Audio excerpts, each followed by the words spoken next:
Good morning, everybody. It's Thursday, August 29th, and this is the AgYield War Room. I'm Dan Dempsey, and I'll be moderating today's session. As always, if you've got any questions or comments, please feel free to drop us a line in the chat area, and we'll be sure to get to it during the show. Overnight markets here had December corn up a penny and a quarter at 392. November soybeans were up 10 and a half at 987 and a half, and December Chicago wheat was down 4 and a quarter at 537 and a quarter. This morning, we had an export sales announcement of 118,000 metric tons of sorghum. That was to China for 24. Also, weekly export sales were released this morning at 7:30. Real solid week for corn. We did have net cancellations in the old crop of 15,300. And new crop was, almost 1.5, 1.49 million for 24. Soybeans, 143,600 cancellation in the 23, but 2.6 million for 24. So that was a solid number, better than the estimate there. Wheat was 532,100 for 24. That was upper end of the range. They were looking for 650 on the top end. And meal sales, 21,200 for old crop and 428,900 for new crop, which that was up at the top end of the range as well. Good morning, guys. We were talking before the show. Since last Friday's trade, corn open interest has gone down a little bit over 134,000 contracts. So we've talked about it quite a bit on the show with the, transfer of ownership in terms of coming into first notice day, siphoning through old crop, moving into this new crop. So it looks like the market's functioning, and it's showing us that transfer has taken place. So Dustin, maybe a few thoughts here on that this morning, and then we'll throw it around the room. Yeah, I thought it was interesting that Sep-Dec did kind of find some sort of a intraday bottom yesterday, and we're coming into the day with another jump in Sep-Dec. So what was the low yesterday? I think we got down to a low of 26 3/4, which is a really good carry for. It's not full carry, but it's wider than you would normally expect to see it.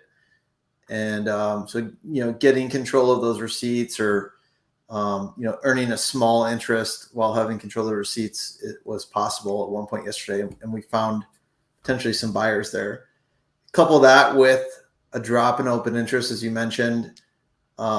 Who's covering here? Is it farmers kind of having to sell a paper long that's held at the delivery point, and the managed money is exiting their ultra short position? That's the question. I think we'll really want to see what the commitment of traders report say for the next 2 Fridays.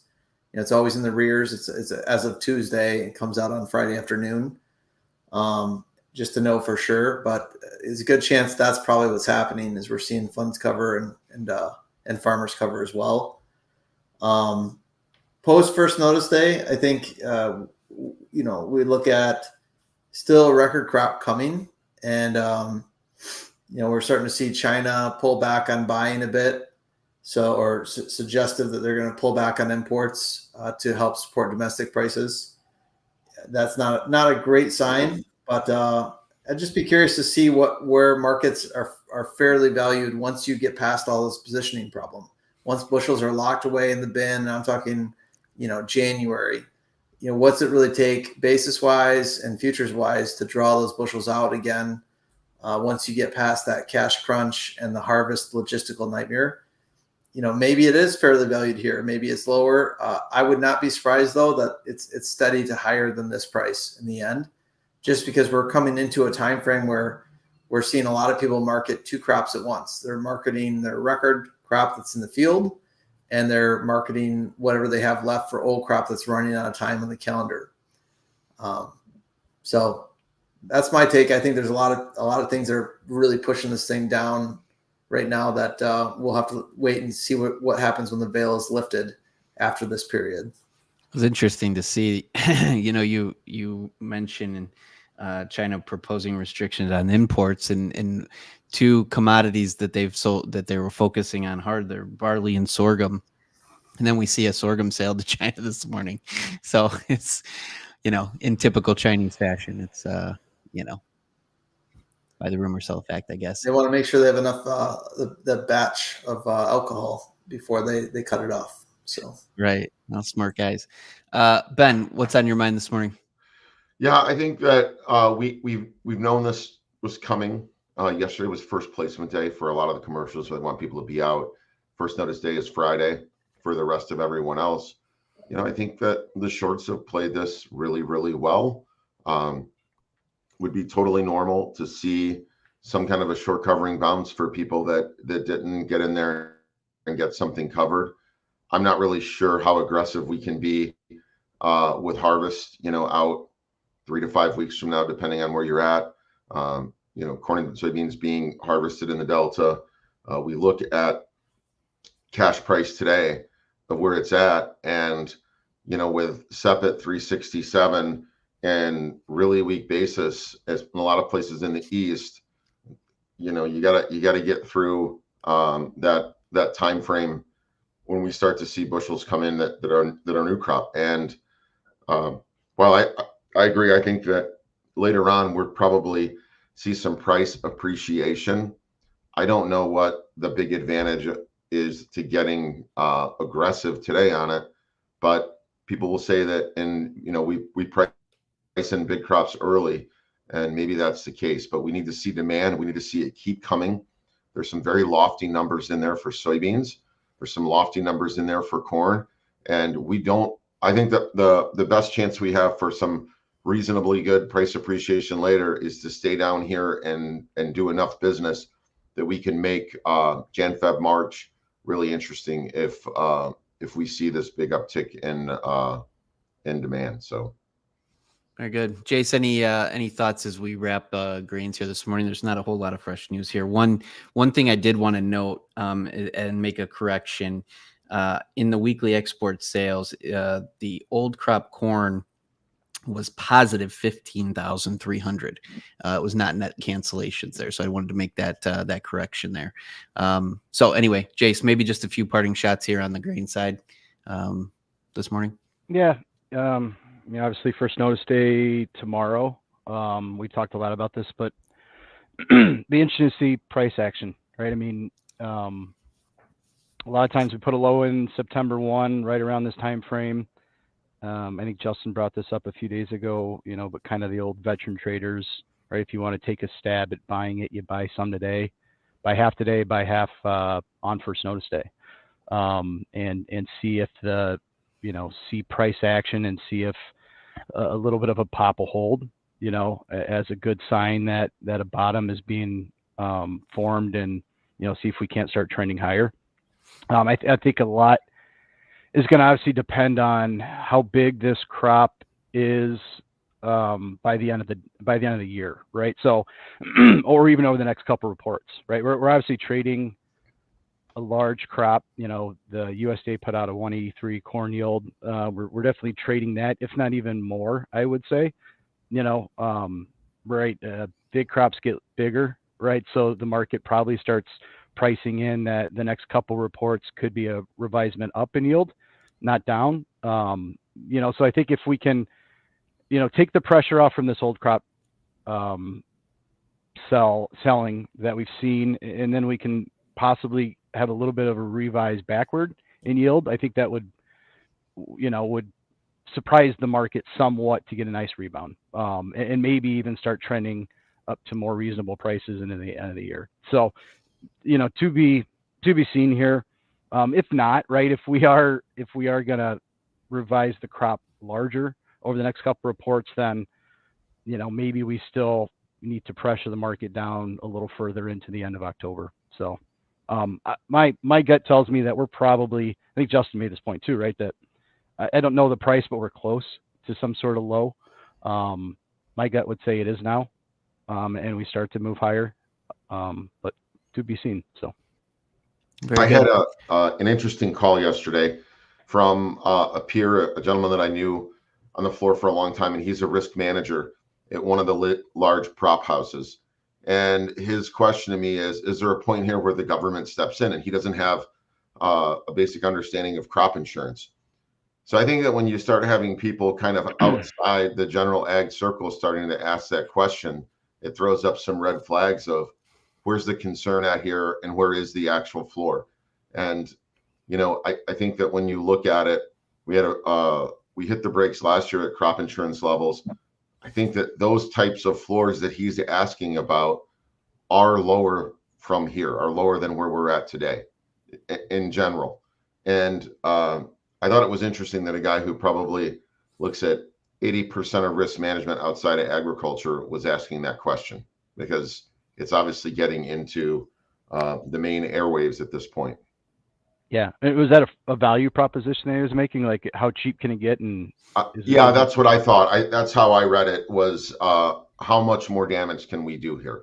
Now, I don't know if he called me that because he had a trader out of pocket trying to be long, or what the deal was, or maybe overextended short, but there was a reason he picked up the phone and called, right? Interesting. Well, we'll keep an eye on that, and it will be interesting to see on open interest too if we continue to see a drawdown here, right? I mean, that could be a signal that, you know, potentially we are covering stuff and you know, maybe reducing this immensely short position that the funds have had for it feels like forever now, but it's been the last 5-6 months. So we'll keep an eye on that. Ryland, looks like we're really, you know, kind of waiting for cash to materialize. Not much fresh news or anything to move the market and cattle, but what are your thoughts here this morning? Yeah, I think the big focus coming into the day is going to be on just sharply lower beef prices. Choice was down like 468, Select was down 262. So a big down right before the holiday. Kind of feels like that big Labor Day demand, or at least that support, is kind of leaving the market, you know, as we've been talking about. I mean, sometimes you do get a little bit of a bounce here right after as retailers start to really ramp up, but overall it just kind of feels like, yeah, we're sitting around twiddling our thumbs waiting for some big cash news here. But overall, some of the initial cash trade that we've seen been about 290 in the north and 184 in Iowa and Nebraska. So really trying to focus on what the South is going to respond with. I mean, August goes off tomorrow, so there's a little bit of a spotlight there. Also in October, we did see open interest up 509 yesterday, so it would kind of lead me to believe the price action kind of showed that maybe we still are adding some length here. I mean, I know it wasn't a great close by any stretch. It was kind of a weak technical close, so it just kind of felt like we saw some of the fundamentals yesterday. We just didn't like them. So I mean, it's hard to say what that really was going to be, but I think overall the real concern is just what happens, you know, with cash here, is if the beef market really starts to crater any further. So I think the expectation right now for cash is just kind of overall going to be steady, possibly even lower. Sounded like they were adding Saturday hours just because there was some plant malfunctions or mechanical problems earlier in the week. So kill should probably be picking up, but we're expecting a bigger Saturday. So this rate, just waiting for more info here. Kind of feels like we're probably drawing some hedging out as well, but you know, seasonally prices stay pretty firm, or at least have in the past. So I think we're going to get a little bit of a fight from the longs on the big breaks if they do tend to happen. Hog market hit a little bit of resistance yesterday. It's been on a really nice rally. Overall, just feels like you got a lot of support just from this pre-holiday kind of buy, and the expectation is that we should get that boost post-holiday. I haven't really heard too much word as far as Labor Day business after the fact, but does kind of look like there are some headwinds. You know, we saw a big down in cash, it was down about $1.80, a little bit of a down in cutout, down 77 and 95.28, and also weights were up from last week, so they were up 1.5 pounds from last week, and they're still, you know, a little over 8 pounds over last year. So I think that's still something for the market to really deal with, especially when we get into this time frame. But, you know, once again, the seasonal would say that we're supposed to rally between here and there. So I think we're running into a little bit of headwind. We'll see what that comes to bring, but I think overall we're going to see kind of focus a lot more after next week how the weekly kind of technicals kind of shape up. So it just feels like a little bit of concern here, just with the fundamentals going one direction and managed money going the other, and the speculative trade going the other. So we'll see who wins. Very good. Appreciate the update. just came into the open here. December corn up 3/4 right now. 391 3/4 is the last. November soybeans are up 10 1/4, 987 1/4. And December Chicago wheat's down 4 3/4 at 536 3/4. Tomorrow is Friday. We will have Fun Fact Friday, so be sure to tune in. You never know what you're going to get with Fun Fact Friday, so be sure to tune in if you got the time. We appreciate everybody on a daily basis that does tune in, takes the time to watch the show. Throw us a like or subscribe if you would. It helps us. We certainly appreciate it, and also keeps you up to speed on everything AgYield. Frees up that premium content that we'll occasionally put out. So throw us a like or subscribe, and like I said, we certainly appreciate everybody that has supported the show on a daily basis.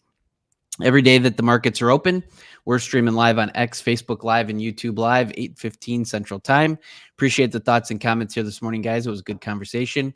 Hope everybody has a great day, and we look forward to talking to you again tomorrow. The War Room is proudly presented by AgYield. For over 50 years, the AgYield team has provided grain marketing and risk management solutions for growers across the country. Our veteran consultants harness cutting-edge technologies to pinpoint risk, optimize market performance, and protect your farm's profitability. Discover a new approach to farm revenue management at agyield.com. Hey guys, Jack here. Be sure to support the show by hitting the like button, leaving us a comment, and subscribing to the channel for all the latest updates. Thanks for watching. We'll see you next time.